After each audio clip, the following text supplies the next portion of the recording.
Hello and welcome to episode 49 of Foreign Correspondence, a podcast that brings you interviews with journalists around the world. I'm Jake Spring, a foreign correspondent with more than 9 years' experience in Brazil and China. This episode marks our 2-year anniversary. On May 19th, 2019, I officially launched the podcast with an interview with Noman Merchant, who reports on immigration for the Associated Press in Texas. Hard to believe there have been 49 interviews since then. If you're new to the podcast, definitely go back and check out those early episodes. Those first few are with some of my closest friends in journalism, because let's be honest, they were willing to take a chance on doing it before the podcast even existed.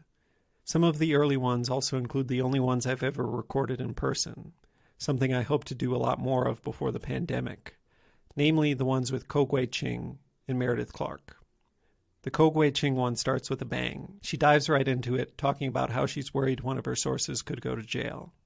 So, if you have time, definitely go back and give those early episodes some love. Also, sorry if this episode is a little bit late.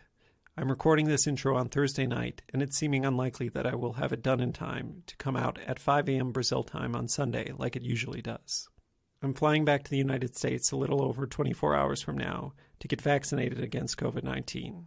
The pandemic is just very bad in Brazil still, and the vaccine rollout is very slow, so it's a calculated risk that seems worth it. So if this post goes up late, hopefully on Sunday night or on Monday, that's why.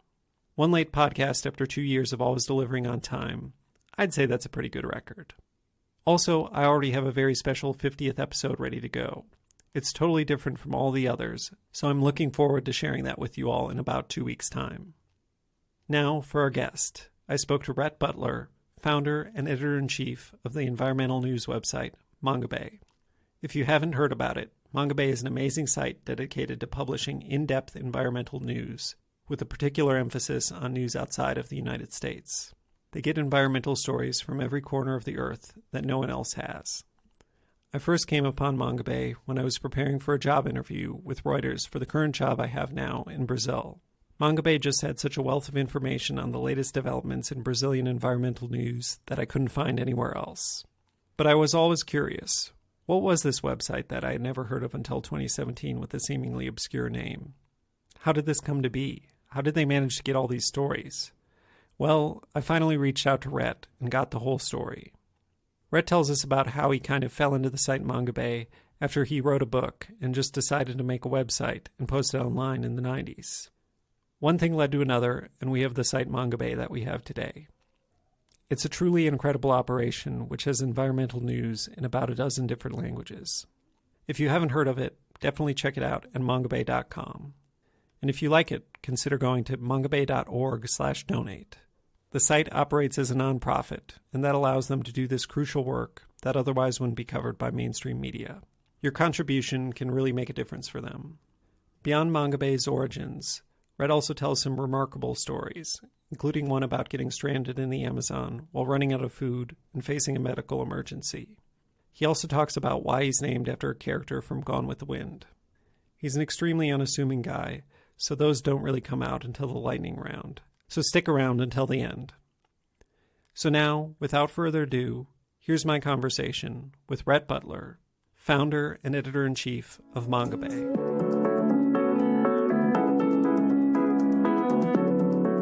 To start, if you could just set the scene a little bit for us, tell us where you are, both physically and geographically, and a little bit about what your past week of work has been like. Yeah, I run Mongabay. We're totally virtual, so I work from home, and my home is in the San Francisco Bay Area. So I'm in my house right now. We have staff all over the world, so last week I've really been interacting with them. We have people right now who are dealing with very severe COVID pandemic issues in India. So there's been a lot of sort of coordination around that. We also are starting up a bunch of new reporting projects. So there's sort of that process of sort of like laying out the framing for that reporting that's going to be done, as well as the logistics. And then we have some tech projects that are going on. And then because our production's down due to COVID, I've also been kind of jumping in on the content production side as well. So been doing some writing and things of that nature. So, and then I guess lastly, doing a lot of fundraising related stuff too. Sure. Yeah. I can only imagine what an undertaking it must be to run Mongabay. And you guys, I mean, still produce a lot, despite the pandemic. So, but we'll get into Mongabay as it comes along. Usually we like to start way back at the beginning and talk about where our guests are from and how they got into what they're doing. And if you could just tell us where you're from, a little bit about what growing up was like, and if anything planted a seed early that led you to do what you're doing now. So I was born in California. I was very fortunate as a child to have a mother who was a travel agent and a father who traveled quite a lot for business. So he had a lot of airline miles. And so my family was very into traveling. And, thanks to my mother, basically, we traveled, I guess, more than average to foreign locations. So we'd be going to places like Venezuela instead of, say, Disneyland. And I always had a special interest in reptiles and amphibians. And so that naturally made me interested in tropical forests, which I thought had the most interesting reptiles and amphibians. And so I would always be asking my parents if we could someday go to the rainforest. And, very fortunately I had a couple opportunities and, thought it was amazing. But the thing that sort of put me on my path to Mongabay happened when I was 12. We went to Ecuador and I stayed with a fairly traditional indigenous community outside of Yasuni National Park, which is the most biodiverse part of the Amazon. And I had an amazing time in the forest playing with kids my age from the village, and we'd look for frogs and things like that. And I came home, and a few months later, there was a story in the San Francisco Chronicle about this huge oil spill that had happened on the Rio Napo, upriver from where I had been. And so this whole area I had just visited was now coated in oil. And so I wanted to know what had happened to my friends in the forest and the animals. And so that's kind of like what made me aware of, what was happening to rainforests and the environment generally, as well as kind of the power of being informed through journalism. So that got my start, or raised my interest. But then the thing that actually spurred me to action, which eventually led to the creation of Mongabay, came when I was 17. I went to Malaysian Borneo and had another amazing experience in the forest. It's like beautiful primary forest that's full of all sorts of interesting animals. And, this one moment that's really special to me where I was sitting by this natural pool where a little stream came in and a wild orangutan just passed over my head, like 10, 15 meters above me, and, kind of lingered for a little bit. And I sort of felt like I had a little bit of a bond. But then I came home from that forest and kept in correspondence with the scientists there. And a few months later, the forest was cut down for pulp, for paper.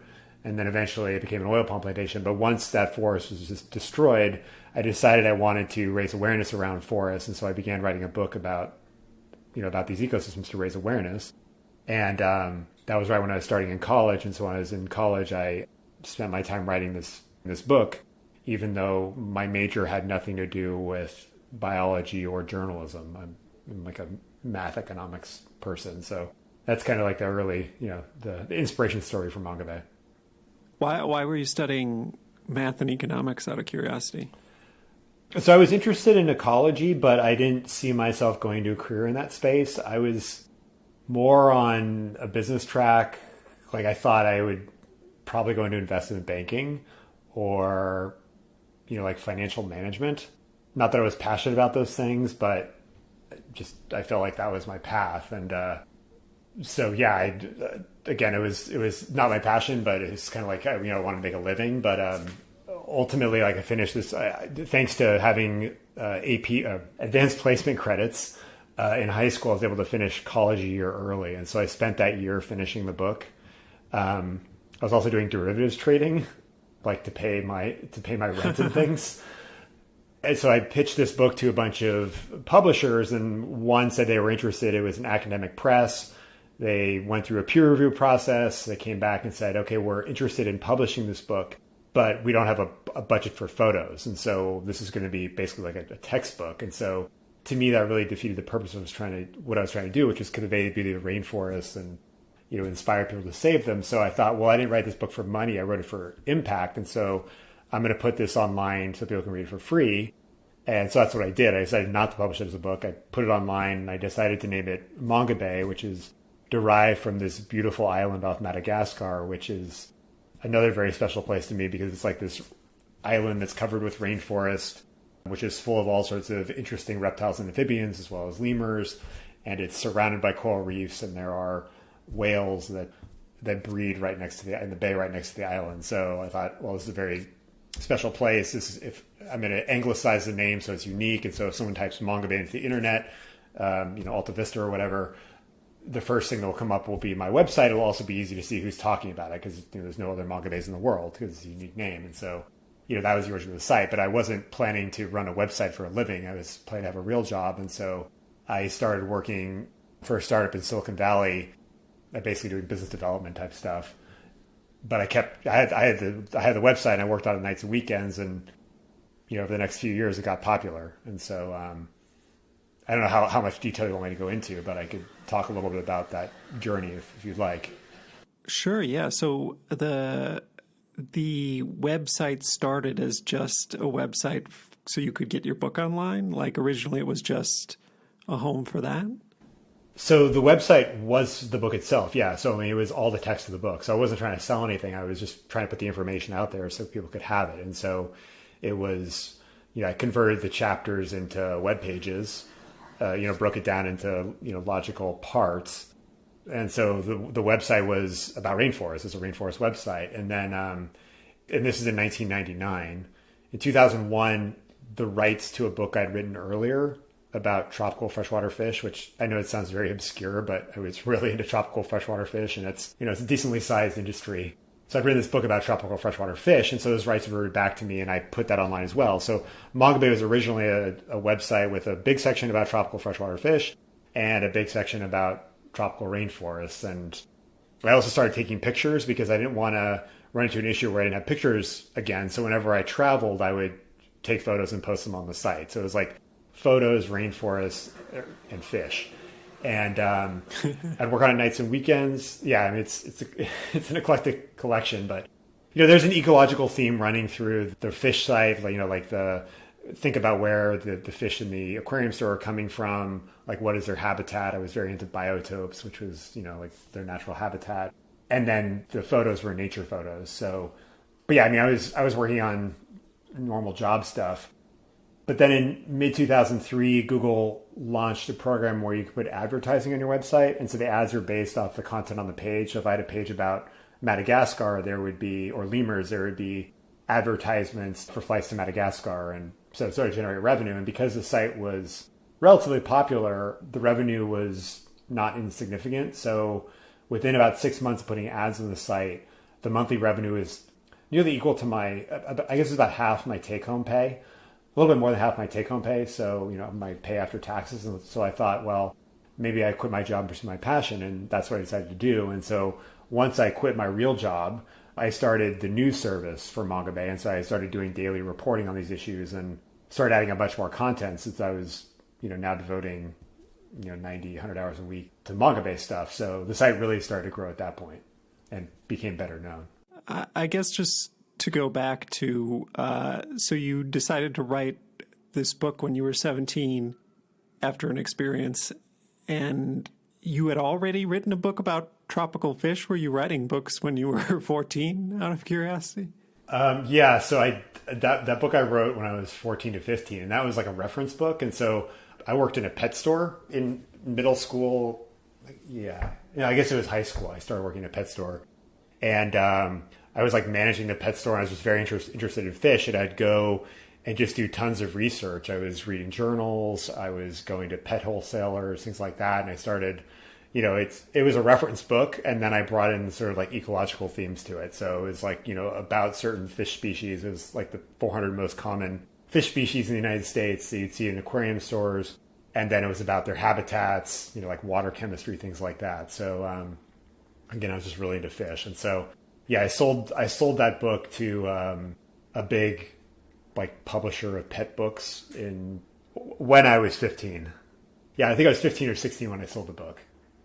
Huh, that's crazy. That's pretty cool. And curious about the book Mongabay. So what kind of book was it? I mean, did you bring a lot of your personal experience into it? Was it more of a scientific book, or how did you come at it? So it was a general interest book. It didn't have any personal experience, and it was really just kind of explaining to the audience like what rainforests are, what their ecological significance is, what was happening to them, and then how to save them. And so that was based off a ton of time reading in the library, reading academic journals, speaking with experts. There was some travel. Like I would save as much money as I could from my jobs in college to travel during the summer, off into the tropics. So, but it was more based off of research in the kind of the library and talking with experts. Huh. Still, that's pretty cool, pretty crazy. That it never occurred to me to write a book when I was a teenager. Did this all just occur to you naturally? You don't sound like you were a person who was really into, quote unquote journalism, but just like that transition to suddenly I'm going to write news for this website. I mean, did it occur to you naturally? I mean, it doesn't seem like necessarily everyone would go in that direction. Yeah, so I mean, I kind of look for gaps or where the highest marginal value would be, and so in sort of the rainforest space, I guess is how I'd classify it back then. There's a lot of advocacy, a lot of activist groups that were telling you what to do, and so I didn't really feel like I would add much there, but I didn't see as much good information coming out about rainforests, and so part of that was from my research. I just found that a lot of the information out there was either very sporadic or was coming from environmental NGOs. And so it was coming from groups that had an advocacy angle. And I thought that it would be very valuable to have more news reporting. And so that was kind of like the gap I felt like I could fill. And so my approach from the get-go was really, provide people with information so they can make decisions rather than telling them what to do. And so that was my approach. And I guess it did fill a gap because people started coming to the site, and people started thinking of Mongabay as a news organization, even though it was just a guy in his apartment in his pajamas, writing articles and then traveling and talking to experts. But I was, no different really than anyone else. So you're one guy in your pajamas in your apartment or in your house. What year was it founded? So I started doing Mongabay full time in 2004. I started the site, though, in 1999. Gotcha. And how did you find it? Was it a lot of trial and error at first? I mean, I know journalism isn't rocket science, but I imagine you didn't have much training in it. How did you navigate that? I mean, I guess I just sort of figured it out. I mean, I just knew that, I guess I just sort of picked up on the basic principles of journalism. And I was always sort of trying to avoid words like unfortunately and things like that. That's like introducing my opinion into my reporting. I mean, sometimes it crept in there, but I was trying to be, I would say objective.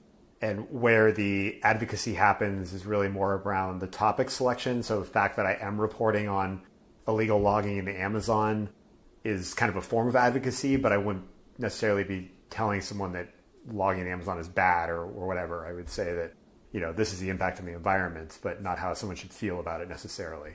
I would try to let the story or the characters in the story, express their opinions rather than myself. I think just I read a lot, and so I sort of picked up on best practice just by, my sources, and, kind of went from there. I mean, I would travel a few times a year to tropical forests, meet with scientists, go out to the field, things of that nature. So it was a mix of, reporting off other people, what other people were reporting. So like, an NGO report would come out, or like a study would come out, and I would cover that, provide some context around it. I would do field-based reporting on my own. Yeah, I'd cover like, I guess, breaking news type stuff. If Brazil came out with new deforestation numbers, I could do a story about that. So, that was kind of the type of reporting that Mongabay had. And I guess there was also some first-person travel reporting, but that was, very much in the minority of what I was doing. And how long did you do it yourself, and when did you start to involve other people? So in 2007, a student approached me and asked about being an intern. So he started sending me articles, and his articles were very good. His name was Jeremy Hance. And so that was in 2007. And then he started contributing fairly regularly to Mongabay. And I started to feel guilty that I wasn't paying him, even though Mongabay wasn't really, it was not really making much money. But, I felt guilty about not paying him. And so there was this conference in Suriname that was happening. And I asked whether he'd like to go to Suriname so we could meet in person because never met before. And he ended up coming down, and his wife came, and I met him for the first time in real life. And he was going to be finishing school, and he asked whether, there might be a job for him at Mongabay. And, Mongabay's revenue was growing, and based on the trajectory, I thought, well, there's enough revenue to hire somebody and pay a salary. And then eventually, like a few years from now, there'll be enough revenue for two people. So, I can then pay myself a decent salary sort of thing. And so I said yes. And then, of course, the financial crisis hit and the bottom fell out of everything. But I had committed to hire him, so I ended up hiring him anyway and just lived very frugally and money I'd saved.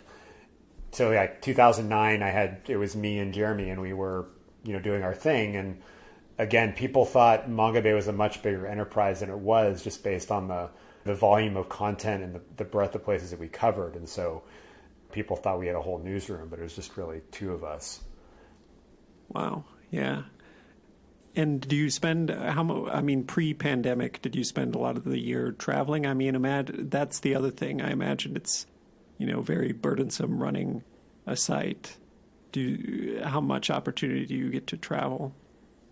So my travel's evolved over the years. So gone are the days where I can be offline for more than a day or two, just because I have to put out fires and manage the team and deal with things. Back in the old days, I could do more, I guess, quote unquote, expedition type travel, which is, probably exaggerating what kind of travel it is, but I could be offline for like 2 weeks or something like that and, go out to very distant places. Now, pre-pandemic when I traveled, it's much more opportunistic and it's shorter time in the field. So, right before the pandemic, I had meetings with my LATAM team in Colombia, and I just popped down to the Amazon for, I guess it was 4 days. It's just like an hour and a half flight and then 5 hours by boat. So it's not very far away. So I was just out in the forest, and I just used it to take a bunch of photos. So I took I think I posted probably 10,000 photos from, those 4-ish days in the forest, and captured a bunch of video, which have now been used a lot on the site. So that tends to be what my travel looks like more now. Pre-pandemic is I have to go somewhere for a meeting or for a series of meetings. And so I'll pop out to the field for a few days, wherever I'm going to be. So, Singapore, I might go over to Sumatra for a few days or something like that. I try not to do it. I'm always cognizant of my carbon footprint. So, I don't travel as much as possible. I actually try to limit my travel. But if I do sort of need to be somewhere in person, then I want to try to add on something interesting. And by interesting, I mean like going out to the field for a few days. And then when I'm out in the field, I'm just from, dawn till dusk, I'm just out very busy taking photos and doing stuff like that, but also staying in touch with my team. And obviously it's a lot easier now to be in touch with the internet availability and cell phone networks and things like that. And so sometimes I have to get a little creative in terms of getting internet access. But, often if you can get your phone high enough off the ground, you can establish a connection to the outside world. And so I've taken advantage of that in some of the places I've visited, which seem like they're pretty remote, but I'm able to find a mobile signal by getting my phone high enough. Climbing a tree or something like that? So like pulley systems, like putting your phone on a rope. I've put a phone on a drone before. I've stayed in places where there's like a flagpole where you can, get your phone up. And then often you just talk with like the local people, like the rangers, they'll say, oh yeah, if you walk, half a mile this way and go up the hill, then you can get 1 bar or something like that. So I'm very efficient at optimizing what I can do with a low amount of bandwidth as well. That's funny. So yeah, I guess from there, just kind of take us through the evolution of Mongabay from there, if there are any highlights and how it ramped up over time. Yeah, so Mongabay, as of say 2009, was two of us, and Mongabay with the ad revenue was okay, but it wasn't enough to really support a news enterprise. So it was like basically 1.5 salaries, so I could pay Jeremy, and then I could draw some money for myself, and then just be very careful with how I spent money. But I had all these ideas I wanted to pursue. There was sort of no business model at least no advertising business model. And so one of those was Indonesia was at this point in its development where it looked like it could tip towards where Brazil was, kind of how Brazil tipped in the mid 2000s, where it shifted away from deforestation driven growth to something different. And so in Indonesia, there's a lot of corruption in the natural resources sector. And so I thought, well, journalism is actually an intervention that could help make a difference. So by increasing transparency, you could increase accountability, and that could actually lead to some good outcomes. So, journalism isn't going to tip deforestation from 100 to 0, but it might make a 1 or 2% difference potentially. And so I thought if there was an Indonesian language environmental news service focused on these issues, it could be impactful. And so by that logic, I decided to start a nonprofit, and I put out a proposal to a foundation on the idea of this Indonesian language news service, and the foundation said yes. And so, the day that they approved the pitch, I put out 3 job descriptions and sent them out to my network in English and Indonesian. And within 2 weeks, I had over 200 applicants in Indonesia. So I went over to Indonesia, did 3 days of marathon interviews, and then hired my team. And they joined within a month. And then we launched the site a month later. And then within a month of launching the site, it was the most popular Indonesian language environmental news service. Wow. I don't speak any Indonesian, so it was 100% credit to the great people who joined the team. I just provided some lessons of what I had learned running Mongabay and brought in the money. And, they really did all the work. So that was kind of the birth of Mongabay's expansion. And Indonesia was a really interesting market at the time because it was way ahead of the US market in terms of social media adoption. So it was a place where we could test out ideas and then bring them to sort of the global Mongabay. We also started to build a network of correspondents there. So our core team was very small. In the first couple of years, it was 4 people, but we had a network of contributors. I think back then it was probably 10 or 15, and that's grown since then, obviously. So yeah, the first project was Mongabay Indonesia. And then in 2015, I moved Mongabay English News over to the nonprofit and started raising more money for Mongabay. And then we just continued to expand. One of the big expansions for us was in 2014, when I was starting to transition over to the nonprofit for English News, was launching this network of journalists, of contributors. And this was based around using Global Forest Watch, which is a platform for forest data. And so this platform launched in 2014. It was really amazing in terms of providing information on forests, but it didn't really tell you the full story of what was happening. So like, why is the deforestation happening? Who's responsible for it? Things like that. And so I thought, well, this data set could be a wonderful tool for sourcing stories.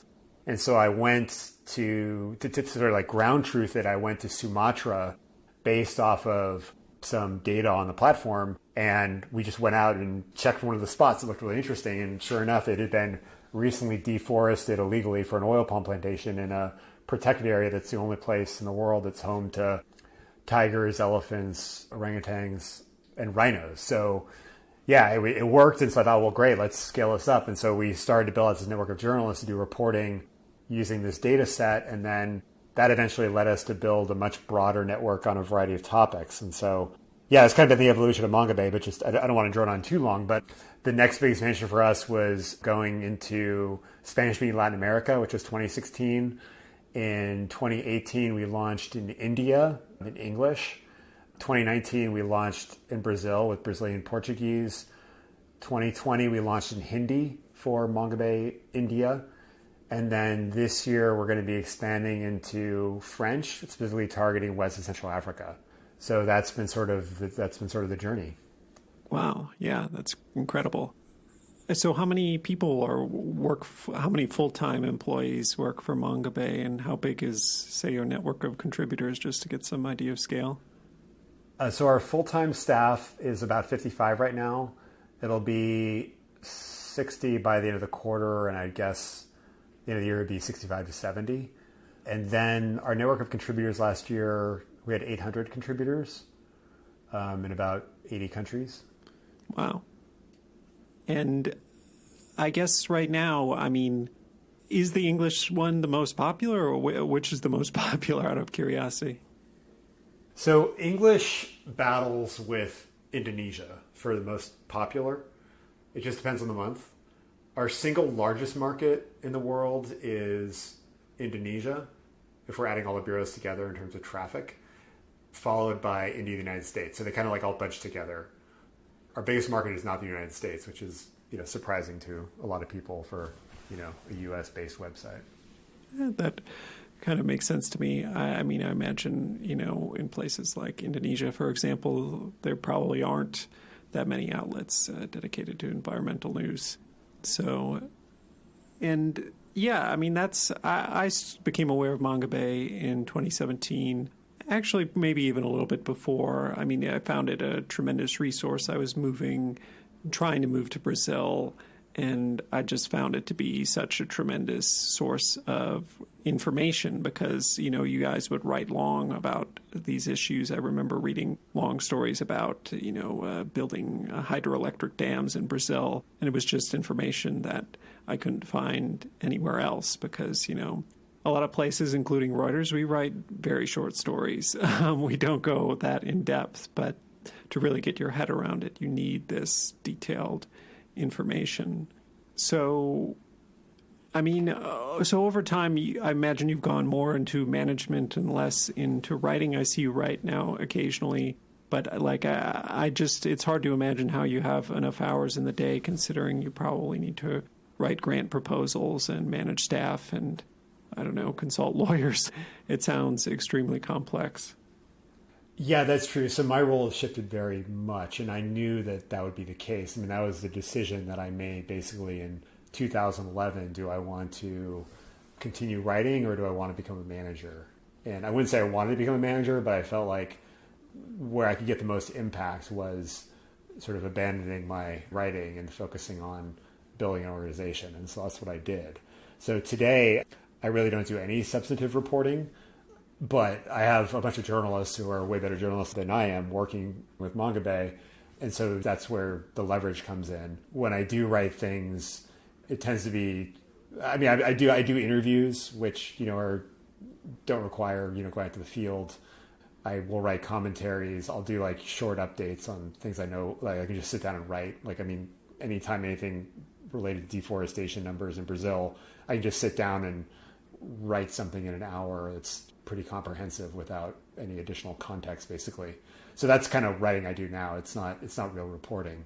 Occasionally, I'll go out to the field. So if I go out to the field and I find something interesting, I'll do like a short write-up. But I find what that often looks like is, I mean, just for example, like I was in Madagascar in 2019, and when I know I'm going to Madagascar, what I'll do is I'll go on a global forest watch and I'll check out some deforestation hotspots, and I'll see if there are any deforestation hotspots in areas, that are close to wherever I'm going to be. And then I'll go out and visit the site and do like a ground truthing. I'll bring a drone, I'll take some aerial photography, and I'll do a quick write-up, and then I'll provide that information or collaborate with a local reporter who can then dig into what's really happening there, because I'm just not there long enough to do substantive, real reporting. But in Madagascar, for example, I went to this area which has just had incredible rates of forest loss. And I took a bunch of drone images and video of this protected area just being burned down.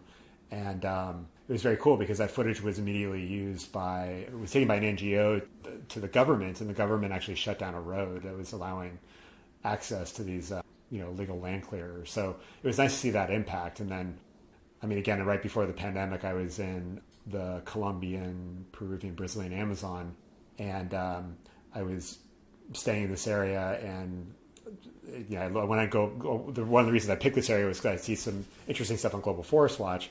I flew the drone over there and took some photos, and I was showing the imagery to the local indigenous community, and they were fascinated. And then I was asking what this deforestation was, because I had assumed it was just community cassava or something like that, and it ended up being illegal encroachment for a coca plantation in their community forest that they didn't know about. So they asked me to give them the GPS coordinates so they could go look into it. It was just really interesting to see that having that bird's eye view provided information that they did not have, which was very surprising to me. But they were very interested in that coca plantation and when it had popped up. And so I had the Global Forest Watch data as well, so I could tell them the exact date when the forest was cleared. And so they were very interested in it. Wow. And do you speak any languages out of curiosity? I mean, I go out to the Amazon and I speak Portuguese, and even out there, I mean, talking to the indigenous don't always speak great Portuguese. I mean, it can be a little bit tough. I imagine you probably speak Spanish if you're from California. Yeah, I speak Spanish. Not amazingly well, but enough to get by. And in this case, this community, most of the people that I interacted with spoke Spanish. I mean, they have tourism there, so they're used to dealing with tourists. So that's probably why the Spanish is widely spoken. It's also fairly close to the Amazon River, so it's pretty mainstream. But yeah, I mean, typically when I'm out in the field, it's very normal for me to be in a car with people who don't speak English very well, and I don't speak the language, and we're just sort of figuring out how to get by. But often I will travel with a Mongabay journalist, like a local journalist, or have like a fixer who will speak the local language if it's not Spanish. And is the focus still very much on tropical forests? I mean, obviously there's a lot of environment out there. Have you considered expanding beyond that, or do you intend to keep the focus where it is? We're not focused on just tropical forests anymore. So I would say our main beats are really forests, oceans, wildlife, the conservation sector, and then kind of the intersection of those issues and indigenous peoples and local communities. So kind of those 5 topics. But that said, I mean, those touch on a lot of things. So we look a lot of at extractive industries, the energy sector. And usually when we're covering things like climate change, it's usually through the lens of one of those topics. So we may not be reporting on atmospheric CO2 levels specifically, but we may look at the impact of climate change on the Amazon or something like that. Gotcha. And yeah, speaking of climate change, I mean, I feel like, people have known about climate change for a while, but I feel like in recent years it's really taken over the environmental conversation. Whereas, I mean, you've been reporting on this much longer than me. I imagine it wasn't like that when you were starting out. I mean, it was much more about animals and just the fact that people inherently knew that cutting down forests were bad, but they weren't thinking, oh, we're all going to die from climate change because of this. How do you view that change over time? And do you yourself get more focused on climate change, or have you always been, or how do you view that shift? Climate change has definitely been talked about since I started in Mongabay way back when. I think the difference is it's more mainstream now, and the framing is more around climate change. So you might just, as you mentioned, in the past you might talk about deforestation and the impact on wildlife or something like that, and climate change might just be one of the 7 things that people mention. But now climate change tends to be one of the top 2 or 3 things that are, or first, second, or third things that are mentioned when you talk about deforestation. So its prominence is much more widespread, and then sort of the general populace also has a better understanding of climate change. And I think maybe, in the 90s and 2000s is more of a theory for a lot of people. And you still had a very strong denier component where you just had these orchestrated campaigns of people saying the climate change was fake. And so that, that was sort of the dynamic. Whereas now the sort of deniers, I mean, the world is very weird in terms of fake information or fake news and misinformation and things. But I feel like the climate denial is something that's really fallen more by the wayside compared to, say, 5 or 10 years ago. But yeah, I think in terms of pendulum swinging, I think that now biodiversity is getting more attention than it did, say, a few years ago. So climate has been very hot for a while But you heard less about biodiversity, but I feel like biodiversity is now getting back on people's radar. I think COVID has been a factor in that. Also, there's several major biodiversity conferences this year that are kind of making it pop up more on the radar. Yeah, I mean, I would say biodiversity, there was some specific studies and reporting a few years ago that was about like the percentage of animals that had been wiped out, just in terms of like the raw numbers, how many, monkeys and birds and blah, blah, blah. I'm not talking about species necessarily. Had been wiped out. And then, people kind of woke up and realized we should be paying more attention to this than we have been. And I think you've seen that from many publications more recently. I mean, I would also, if we want to talk about trends, there's something else I could add. Sure. I mean, so one of the other big trends we've seen over the past, it's really accelerated in the past couple of years, but I would say it dates back maybe 5 years, is, at least in the conservation sector, is this greater awareness around the role that Indigenous peoples and local communities play in achieving conservation outcomes. So it's kind of this merging of sort of historically like social justice type issues with conservation and environmental issues, and then like climate issues, like coming together more in the space rather than being kind of siloed. Right. Yeah. You've seen a lot with the climate justice movement, especially. And yeah, there's a lot of that in Brazil. Let's see. And yeah, I mean, I guess one other thing I'll just ask is, you see all these reports of environmental defenders being killed. It's a lot every year. I mean, some places can be pretty dangerous, especially for local reporters. Does Mongabay encounter issues with that? Does Mongabay encounter issues with hostile governments? And I understand how traditional media navigates that, and they have, resources too, and they've, been covering wars and stuff for more than 100 years. But I mean, when you're the little guy, I imagine it's much more difficult to, handle these problems. How do you deal with that? So there's definitely a lot of risk for environmental reporters all around the world. We try to be very careful. So we are constantly have our ear to the ground and are evaluating risk. And so, just for example, a couple of years ago, obviously before the coup in Myanmar, there were some threats, like a couple of environmental journalists got killed. And we had some active reporting in the country, and we immediately check in with journalists and cancel some reporting trips. We also, we have like protocols for people to check in with editors and to do an evaluation before they go out to the field. So far we haven't had problems. Part of it's luck, but a lot of it's also just the fact that we're careful. We don't want to put people at risk or in harm's way. The biggest issue we've had so far is one of our journalists was arrested last year, our editor, Phil Jacobson, in Indonesia. The circumstances of his arrest were fairly dodgy. He was detained for, for like a month and a half. Most of that was he was just staying in a hotel, like a homestay. He just wasn't allowed to leave the city. But he actually did go to jail for a few days. But it was kind of a ridiculous situation in terms of what they were trying to charge him with. But he was eventually released without charge, and he was deported, unfortunately, because he loves Indonesia. But that's pretty much the biggest problem we've had so far. Me personally, I've been in some what felt like dicey situations. Looking back, I'm not sure. It's always hard to tell at the moment, but I think maybe historically I probably was not as careful myself as we try to be with our contributors and staff. So, I think my level of personal responsibility, my personal safety, I'm willing to take more risk than I'm willing to have our contributors and our journalists take. I guess is one way of putting it. Sure. Yeah. Yeah. Because once you're responsible for someone else, it's a lot of pressure, and you just don't want people to get hurt.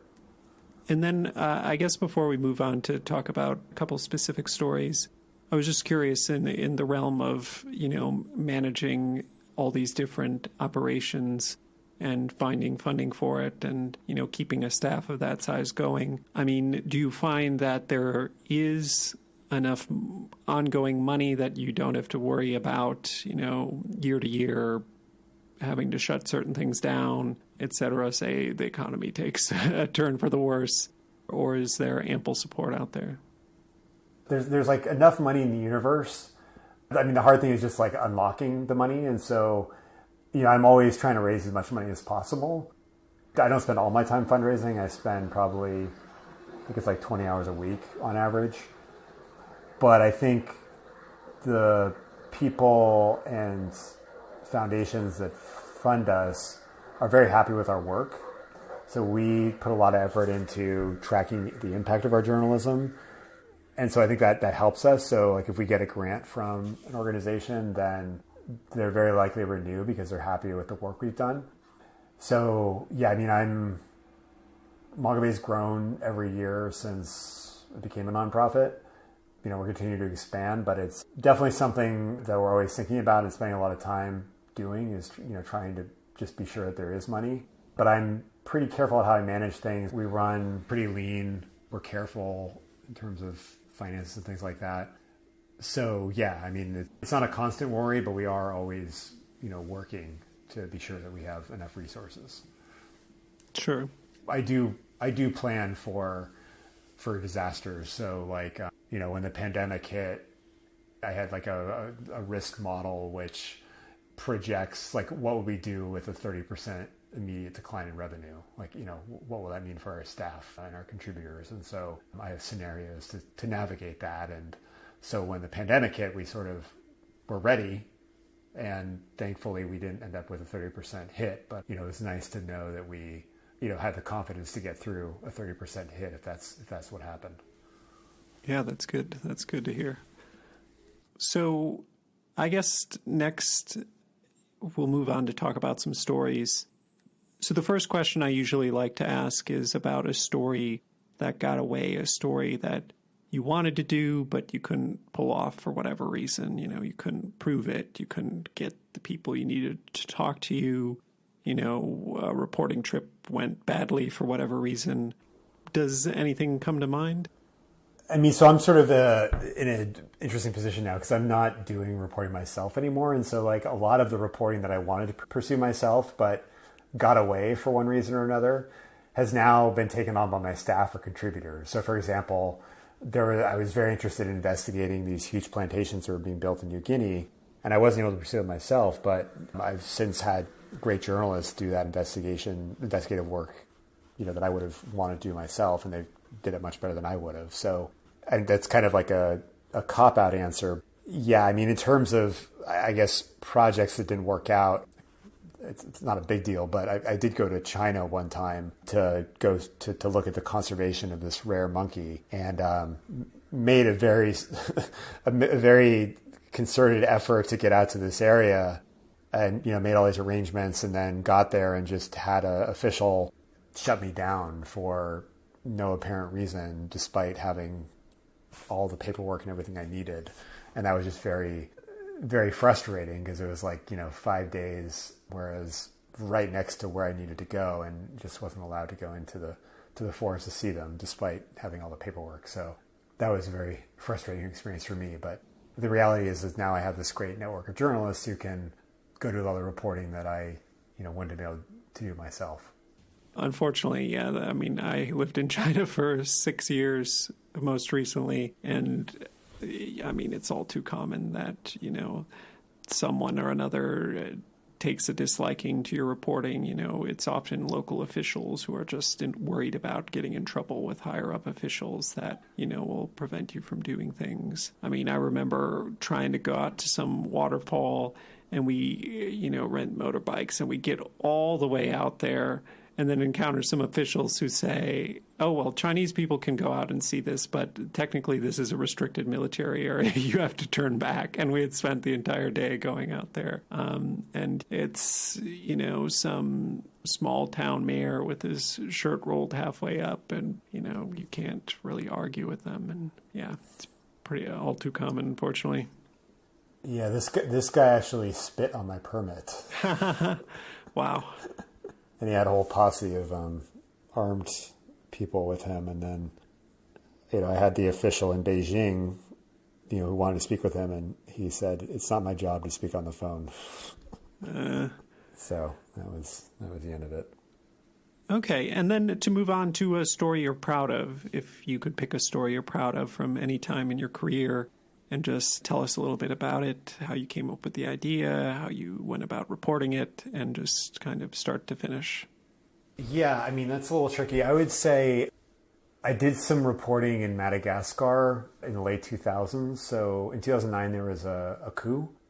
And under the coup, there was this big spasm of illegal logging of rosewoods, which are a type of valuable timber that is mostly found in the tropical forests of Madagascar, especially in the northeast, which is where the rainforests are. And it was just devastating the forest because you had all these bands of illegal loggers going in, and they were hunting bushmeat, and they were taking out other timber as well as the rosewood. And so I did a lot of investigative reporting on the rosewood trade, and it ended up having an impact because the shipping companies that were taking rosewood, that were shipping it out of Madagascar, ended up they were identified in this reporting as being sort of like the critical link. And so they responded to the stories. There was also a bunch of activism that, started to build around the stories. And so there was pressure on them, like the French government got involved because it made the French government look bad because they were supposedly committing to reducing deforestation. And so it was just interesting reporting because it had this impact. And I also got some blowback. I mean, the president of Madagascar called me personally a bastard, which I thought was interesting. And we had a cyber attack out of China because the Chinese shipping company or Chinese traders that were involved. And it was a pretty sophisticated attack because, I mean, not only did they try to do denial of service, but they did a letter writing campaign to our web host saying that we were doing illegal activities. But when I spoke with Amazon Web Services and explained the situation, like, it was fine, but it was just interesting at the time. But I mean, that reporting was very significant to me because it was in an area that was very special for me personally, but then also just seeing the impact of that reporting in real life was very rewarding. And so how did you get all the information? I mean, was it just a matter of going there and asking around, or how do you, connect all the dots with the companies exporting and all that? I had a lot of on-the-ground sources, informants who were providing me with information. And then I was also using things like satellite data to look at the rosewood stalks. So you can actually see the timber being hidden behind buildings and things like that. So it was a combination of, on-the-ground intelligence from people in Madagascar who went to great risk to communicate with me, and then using these, remote sensing sources. Okay. And then I guess one more question just before we move on to the lightning round that occurred to me is I report on environment. It's kind of depressing, honestly. I mean, I go on these trips, like I go on a trip to see these large wildfires, and, you see amazing things and you see horrible things. And I do wonder long term, like if I do this for, 10, 15 years, the rest of my career, like, will it have long-term psychological effects? And I was just curious how you found that part of reporting on the environment, just the fact that so much of it is terrible. I mean, it's definitely not a happy subject most of the time. I mean, I think my personality is such that I'm an optimist, but the way that it tends to manifest with environmental issues is I see opportunities. So like when something's bad, then I look at it and I'm like, okay, what are the opportunities around this? And sometimes there really aren't opportunities. But it also makes, I guess, like it tends to color me in terms of like being skeptical. So when I hear of some like magic solution, I'm immediately skeptical. So I'm certainly that happens. But yeah, there's a lot of bad stuff happening out there. Try to look for the upside where I can, but also be grounded in reality. So 5-6 years ago, I was somewhat optimistic for forests. And then it was sort of like the past 5 years have just been really, really bad for forests. But I feel like we're back on the upswing now. I think my optimism, like I used to say, like I was an informed optimist when it came to forests, but where I was very naive was around politics. And politics have just gotten so weird lately. It's like the wild card. And so that's what I really missed, was I was just wrong about the politics. But that said, like the political situation in some countries is changing now. Like, I mean, certainly in the U.S., the Biden administration is far more pro-environment than the Trump administration. So that's positive. And then a lot of countries follow what happens in the U.S. So if the U.S. is, shifting its rhetoric and its narrative, then that has knock-on effects for other countries. But then again, you look at places like, Brazil, and, the environmental situation is not good. And if you look at what's happening in Indonesia, sure, deforestation has declined the past 3-4 years, but the policies that are being put in place right now are pretty scary from an environmental standpoint. So certainly not bad, but I guess I look for the good where possible. And I also sort of have this hope that once enough people get concerned enough about climate change and environmental degradation, or the private sector realizes that it's a financial issue for them and they're either going to lose money because environmental degradation reaches a certain point, or they can make a lot of money by fixing it, then that can drive change pretty quickly. And so I feel like we may be nearing an inflection point like that. I mean, certainly if you look at sort of interest in renewable energy, I mean, especially solar, and then battery storage in the grid, and then things like electric cars, it's been incredible what's happened in the past year. So I find that encouraging. Right. Yeah. Yeah. It does seem things have changed a bit in the right direction recently. And just one more thing is, I think another issue that I've seen just over a relatively short period of time, the last 20 years, is that the availability of information is just much better. So we have this radically improved transparency around what's happening in the world. So we no longer have ignorance as an excuse for not taking action. Like, we can see that forests are falling. We can see that coral reefs are, dying. And so we can't just sit back and ignore it, but like the data is there. So we have to actively ignore it. So, we can't say that we didn't know, because we do know. And so, I'm hoping that is also empowering action as well. Right. Yeah. Okay, great. I guess with that, we'll move on to the last section, which is the quickest. It's the lightning round. Here we go. What is a must-read publication that you look at to keep up on environmental news that is not Mongabay? Well, so I think GRIST does a very good job covering sort of U.S. environmental politics and issues like domestic issues. So I would definitely recommend GRIST. I think The Guardian does some really good coverage. And I think kind of legacy newspapers like New York Times and Washington Post are doing really excellent U.S. coverage. So I'd recommend all those. Great. And then what is a publication you read, listen to, or watch? It can be whatever medium, just for fun, but something vaguely journalistic in nature. So I enjoy a podcast called Behind the Bastards. It's about sort of the worst people in history. So it's run by a journalist, and I just find it entertaining. So yeah, that's kind of like a fun listen for me. It's called Buying the Bastards? Behind the Bastards. Oh, okay. Gotcha. What is the coolest place or situation that your work has put you in? Well, I mean, my work allows me to go to a lot of interesting places. I mean, my favorite place is Madagascar. I just find it very interesting, and I've had a lot of adventures in Madagascar. So I guess that's the coolest place. But in terms of like crazy stuff that's happened, probably going to Suriname. I had a time where I got stuck in the rainforest for a while with kind of a pretty significant health problem and wasn't sure how I was going to get out. So that was very exciting. How long was it? It was only a week, but I didn't know if it was going to be a week. And, we ran out of food, and it was like 3 weeks by dugout canoe if we wanted to try to get out any other way besides an airplane. And then the airplane almost ran out of fuel. I mean, it's a longer story for a lightning round, but it was a very stressful time. If you're willing to share, I'd be interested to hear, but I understand if you don't want to talk about it.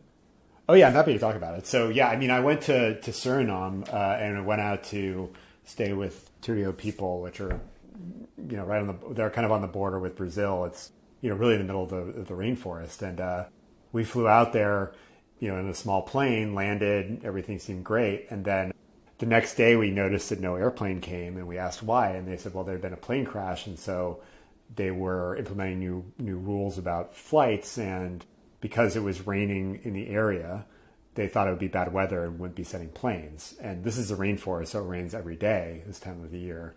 And so I thought, well, this could be a problem, but I'm not going to worry about it right now. I'm just going to go on and do what I'm going to do here.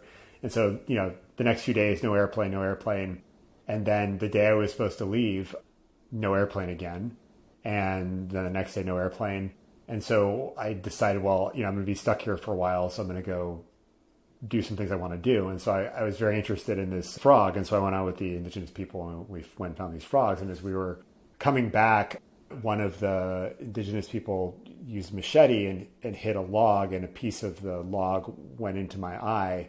And I was wearing hard contact lenses, and it knocked the contact lens basically almost behind my eye, like on top of my eyeball. And it was so far up I couldn't get it out. And so I now had this problem of this contact lens being on top of my eye, and it started to get infected. And it was, every night I would go to bed and, kind of pray for no rain. And then at 2 a.m, it would rain for an hour or two. And because it had rained, there would be no plane the next day. And so that went on for the next few days. And we ran out of food. And because the river was flooded, we couldn't get food from the village. And so it just getting worse and worse. And then eventually a plane did come. It came and dropped off supplies. And then, we wanted to get on. And they said, oh, no, there's another plane that's going to come for you. We don't have enough fuel to fly back. And so I thought, okay, great. Well, maybe there's another plane coming. But then the people I was with, they argued and eventually persuaded the pilot to take 5 people in a 4-seater. It supposedly didn't have enough fuel to get back with one person. So it just seemed like a really bad idea. But, we did it anyway. And watching the fuel gauge the whole way back, the 4-hour flight or whatever it was. And we were just on fumes when we finally saw the city. And, I had tried, and then I had to go through the ordeal of getting this thing out of my eye in this very old and unpleasant medical office, and where they locked me in a chair, bolted my arms down and my face into this metal contraption and took out pliers. So it was not fun. And then, of course, the rest of the trip was also a mess too. So it was a rough trip, but ultimately I got the thing out of my eye, and my vision is fine now. So everything is solved. Yeah, wow, that's an incredible story. And yeah, things can take a turn for the worst pretty quick out in these remote areas. So I'm glad you got out all right. I've had that happen to me with contacts before, but I'm in a city, I'm fine. And I remember it getting infected, and yeah, just there's not much you can do if you can't get to a doctor. Wow. And Suriname and the Guianas are kind of, I would say, the least developed of the rainforest countries. So it's, it can get really hairy out there. I know a friend of a friend researched jaguars, and I think Guyana, the one that's just called Guyana. And he had gotten all sorts of jungle diseases out there, and it's, not for the faint of heart. Yeah, I've definitely gotten some jungle diseases over the years. I've been lucky. What have you gotten? I've gotten schistosomiasis, which caused all sorts of weird things before I figured out what it was. What does that come from? It's from exposure to stagnant water that has snails in it. So I think I got that in Cambodia in a swamp. Not positive, but I think so. But it caused weird things. I had claw hand. Oh, wow. I had a lot of GI issues. I had weird eye problems. I had all sorts of stuff, but they were very random. Just one day I'd have claw hand, and then the next day I would have GI issues, and the next day my eyes were all messed up, and the next day I would have a seizure. And it took a while to figure out what it was, but once I figured out what it was very treatable. But I've had I had some sort of thing that was probably from ticks, but it was like a hemorrhagic thing. I've had just, you wake up and your eyes, like you've got bitten by something and your eye doesn't work in New Guinea. I mean, just weird stuff. Like, it goes away eventually. I've been stung in the eye by a centipede. I've been stung in the eye by a bee. So just it's something with eyes, I guess, with me. But yeah, just like a lot of adventures. I don't say I'm an adventurous person. Like my philosophy is adventure is what happens when things go wrong.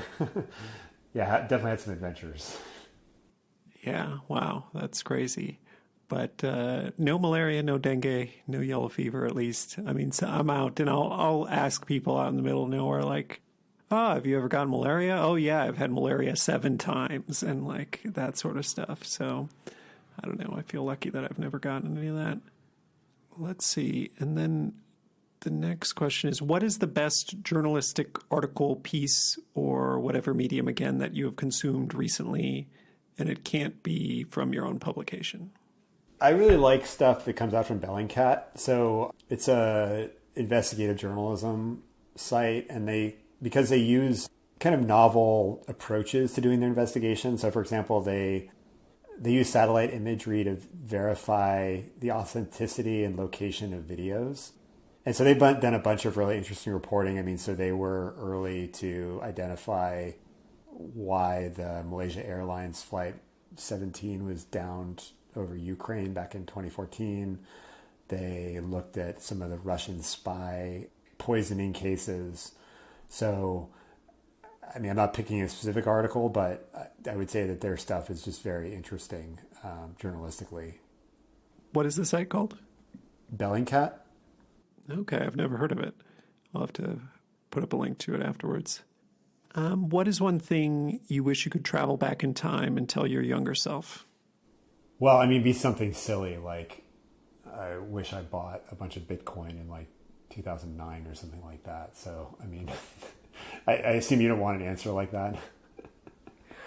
That's fine. I mean, spoken like a true founder of a nonprofit, like, thinking about what you could do with the money if you had it. Yeah, I mean, I would have borrowed as much money as possible and then, had $1 billion endowment now of Bitcoin. Could do a lot of environmental reporting with that. Yeah. Yeah. What is one thing most people don't know about you? I mean, a lot of people think I live in Brazil or Indonesia, but I live in the United States. And I think I live a fairly conventional life. So I think sometimes people think I'm, like out in the jungle all the time or an adventurer or something, but I'm really just pretty normal. I don't know if that's interesting enough, though. I mean, that makes sense to me. I mean, I was looking at you and I'm like, oh, he's just in California. I was surprised at first, I would say. And this just reminds me of one other thing that maybe would also fit this question, but I do know that you recognize that your name is Rhett Butler, which is the same as a person from Gone with the Wind. And I was a bit surprised to hear that you're from California and your parents, you always lived there. And I thought, you would have to be from the South to get a name like that. Yeah, I mean, so Rhett Butler is actually a very common name in the United States. There's like thousands of Rhett Butlers. So, oh, interesting. Yeah, there's actually there's a family link. So my grandfather was the only survivor in a plane crash in the Air Corps. And he was at this air base. And Clark Gable was preparing for a role in a movie called Test Pilot. And Clark Gable is the actor who played Rhett Butler in Gone with the Wind. And my grandfather was the closest thing to a test pilot at this air base at the time because he'd survived this plane crash. And so Clark Gable roomed with my grandfather to learn what it was, like about his experiences in the Air Corps. So we had that connection, and the family name was Butler. And so that plus my parents' sadistic sense of humor culminated in me being named Rhett Butler. and even worse than that, my neighbor growing up was Ashley, and then there was actually a girl at my high school named Scarlett O'Hara who was a couple of years younger than me. So on principle, I could never speak to her because it was just, it was just too much. But yeah. That's hilarious. There's definitely, something most people don't know about you in there. I mean, that test pilot story is pretty interesting.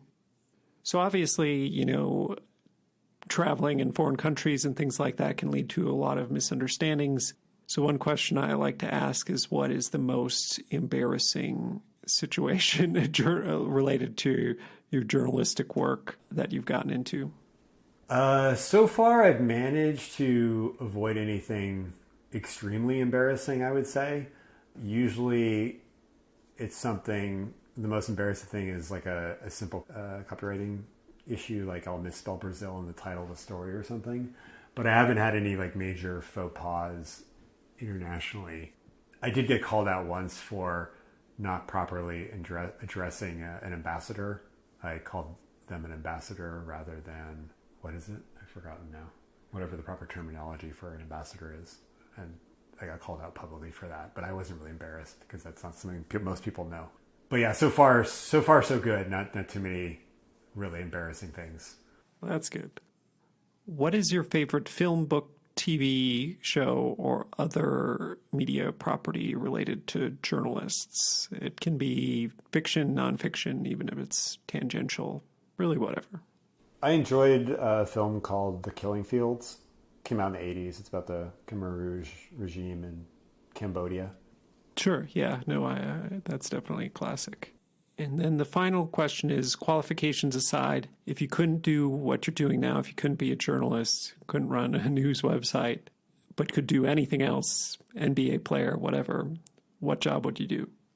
I would probably do something in the finance world around sustainability, because I feel like that could be impactful.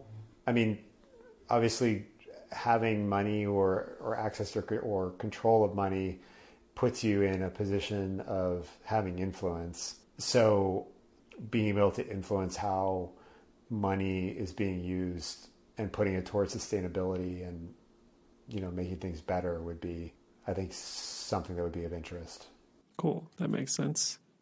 And that's all of my questions.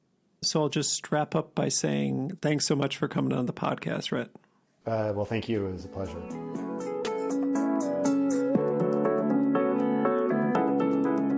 That's our show. Thanks for listening to my conversation with Rhett Butler, founder and editor-in-chief of the environmental news website, Mongabay. Go to mongabay.com to check out their work, and if you like it, I really suggest you make a donation at mongabay.org/donate. A significant portion of their revenue comes from reader donations. I'll post links for that and some other things we talked about in the podcast description and also on our show page, foreignpod.podbean.com. If you like the show, please subscribe to it in Apple Podcasts, Stitcher, Spotify, YouTube, or wherever you get your podcasts, and give it a rating. Beyond that, it would be a huge help if you also write out a review saying what you think about the show. It helps get the podcast more attention. Follow or tweet at me on Twitter at @foreignpod. On Facebook, our page is facebook.com/foreignpod. Beyond that, if you know someone who might like the podcast, please recommend it to them. The show is produced and edited by me. Our music is a track called Love Chances by Mackay Beats. There's more information on that in the podcast description and on our show page. Please look for the next episode to be posted on Sunday, June 6th. Until then, I'm Jake Spring, and this is Foreign Correspondence.